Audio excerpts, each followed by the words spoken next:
Thanks for joining us at Right On Replicas, where we're proud to bring you the best scale model kit reviews on the planet. This review covers the M50 Ontos. It's a 1/32 scale kit from Revell, model kit number 85-7823. It was released by Revell in '82 and originally by Revell in the '60s, and now it was most recently released in 2015. And although these kits are not in production, you can still find them at online auction sites and garage sales everywhere. Now, it was molded in olive drab, black vinyl tracks, and water slide decals. It's a skill level 3 kit for the advanced builder, and there's 108 pieces that have a pretty good instruction set.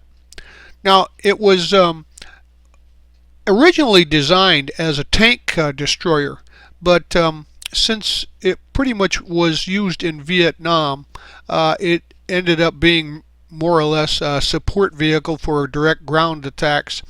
And it was lightweight, so it could actually be moved by a large helicopter into position.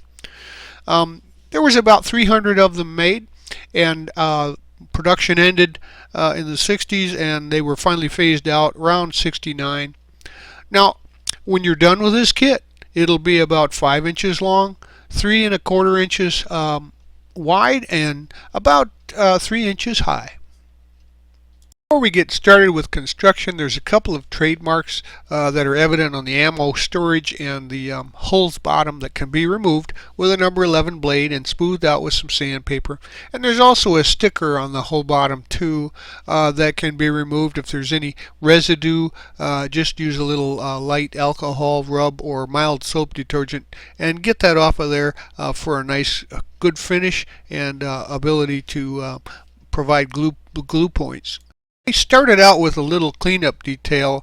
As you can see, the gun travel locks here, these hinges, they have some light flash on them, so you'll need to clean those up. And also the rear door hinges, they also have some flash on them that needs to be cleaned up and sanded off.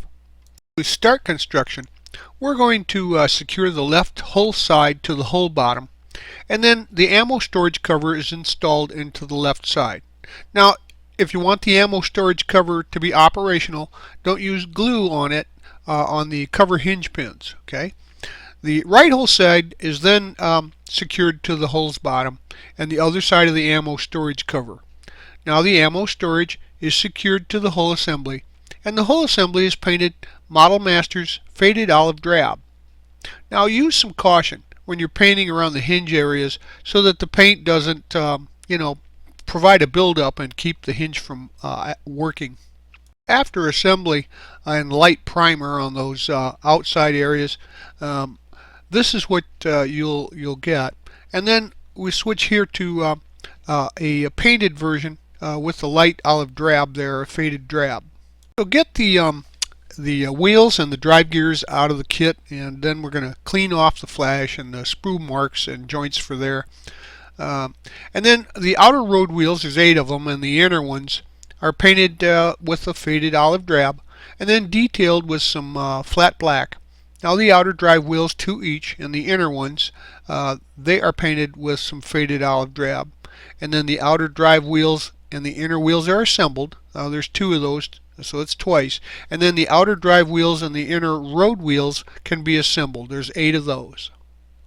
Now get the suspension rails here, left and right, and both of the rocker arms, and they're painted with the olive drab as well after being cleaned up. Paint the interior of the hull assembly white, and then we're going to install the rocker arms onto the hull assembly. Just place those into position without glue, and then 1 drive wheel assembly and 4 of the road wheel assemblies are attached to each side of the hull. The left and the right suspension rails are then attached to the hull assembly, trapping the rocker arms into place, and do that on both sides.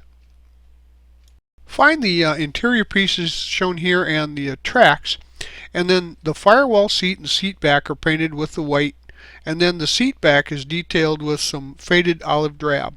Now the firewall and the seat can be attached to the interior of the hull assembly. The seat back is attached to the seat and the hull assembly now too. Now a section of the fenders on the hull assembly are painted white, and that will be inside of the top of the hull when it's installed. And use some super glue to connect the tracks together, then stretch them over the drive wheels of each side and install those into place. Now grab these pieces, the hinges and turret pieces out of the kit, and one of the commander's hatch hinges is attached to the turret, and then the commander's hatch is installed into the hinge. Don't use any glue there. And then the second commander hatch hinge is attached to the hatch, and then the turret with some glue. Now the periscope shield can be attached to the turret, and the interior side of the whole top and turret assembly again are white. Now the elevating wheel, traverse wheel, and the control panel are painted flat black.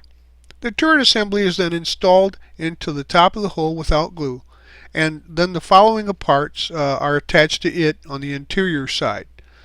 Put the elevating wheel, traverse wheel, and the control panel into position as shown in the instructions. Gather up these parts, the headlights and taillights and water can, etc. And the headlights, left taillight, and the water can are then attached to the top of the hull into position.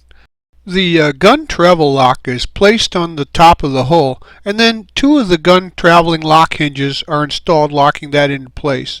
The driver's hatch then is installed to the top of the hull, and the driver's hatch hinge is installed, locking it into place. For the most part, they're installed into holes in the top of the hull, so just use some super glue from the inside there to secure them, and once that was done, touch it up with a little of that white paint. Gather up these parts, and the muffler, the tool tray, and the right taillight can be attached to the hull's top. And then the left rear door is installed onto the hull's top, and the rear door hinge is attached, locking the rear door into place. Then the right rear door is installed in the same manner. Now the interior can be touched up once again with some of the white paint, and the whole top assembly is attached to the hull assembly. Now the whole top assembly can be painted in the faded olive drab, and the tool tray can be detailed with some flat brown and some silver. And now you can see that our ontos, which by the way is the Greek word for thing, and I can imagine what some people thought when they saw this thing coming at them, and they said, "What is that thing?" Well, it was a pretty effective weapon for its primary use. And you can also see the tool tray here with the tools that were detailed, and the open hatch with the white interior.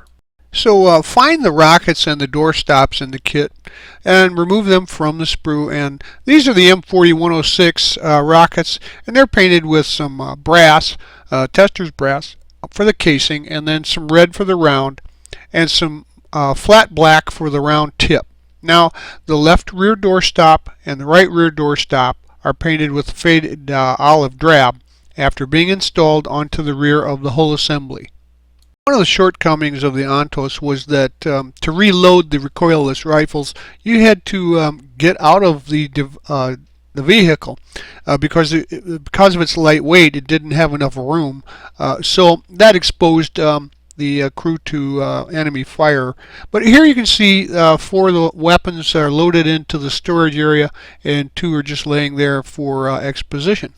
Construction of the recoilless rifles start here, and it consists of 6 of the gun muzzles, the gun barrels front, and 6 of those, and the rear, and those are all assembled.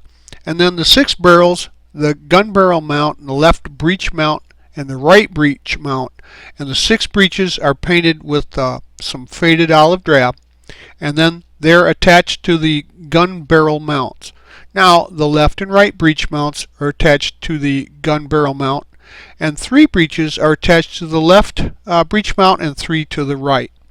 Now here the M40 106mm recoilless rifle assemblies are placed onto the M50 Ontos assembly. And the pieces here for the machine gun and the breech locks, etc. And then the 6 breech locks, the swivel mount, the gun mount, and the gun retainer are painted with the olive drab, and then the machine gun gets painted flat black. Now we can attach the breech locks to the breeches, and the gun retainer is glued into place on the turret locking the gun barrel mount into place, and the gun mount is attached to the gun retainer. Now the machine gun is snapped into the swivel mount, and then that swivel mount can be attached to the gun mount on the top of the hull. Here are the samples of the three crew members that come with the kit. And you'll notice that the driver and the commander have sink marks that need to be repaired with some putty and then sanded smooth and shaped if necessary with a blade. Now the driver, the commander, and the loader are painted. And I used some flat olive for the uniforms, some acrylic skin tone tint for the skin, and a Model Master flat black for the boots and binoculars, and some flat brown for the helmets and the belts. Well, there you have it. Construction is done, and now it's time to add some finishing touches by applying the decals into place. They're pretty straightforward, and most of the surfaces are flat. But you find that if the decals are old, you may need to use a light spray of some of the floor polish or clear with a little bit of gloss to it to prevent silvering, and then go back over your model with some flat spray. But as you can see here also, a decal 9 are the tail lights, but they can be just painted red if you wish, and both decal 7s are the headlights, and they can just be painted silver over the lenses for the same effect. Now decal 8 is the turn signal in the front, and that can be made using some amber paint. However, it's located on the wrong side according to step 10, because it actually shows it to place it where the blacked out light goes, and that's incorrect. So use the illustrations here to finish off your model. And once you've finally got that dry and let them sit overnight, then you can make the kit look even more realistic with a weathering set or some chalks to add a little bit of dust and trail dirt to your model so that it looks more like a real model in the field. There's actually just a couple of pieces left over from the kit. As you can see here, the spare parts are the commander's hatch hinge and a gun travel lock hinge. And the decals here are actually correct decals for the kit. I used the Army markings, which turns out to be a phantom build because the Army canceled their interest in the Ontos, and I think all of the units were used by the Marines, which are also included as decals in the kit that you can see here. Well, to sum it all up, this is a nice kit for any military collector or historical war collector, and I found it pretty easy to build. You just have to pay attention to some flash and some pinholes, a few ejector marks, but they're easily corrected. There weren't any major issues with it, and those were the only defects I really found during the build. There's also the Marine markings, which were the field markings, and then Army markings as well for those who want to use a little imagination. But they're still available out on the market, and if I were you, I'd try to find one of these vintage kits and put it on my shelf. I hope you've enjoyed this step-by-step premium model kit review, and so that you don't miss any more, please subscribe to our YouTube channel. But you can find us on Facebook and at our website, rightonreplicas.com. Thanks!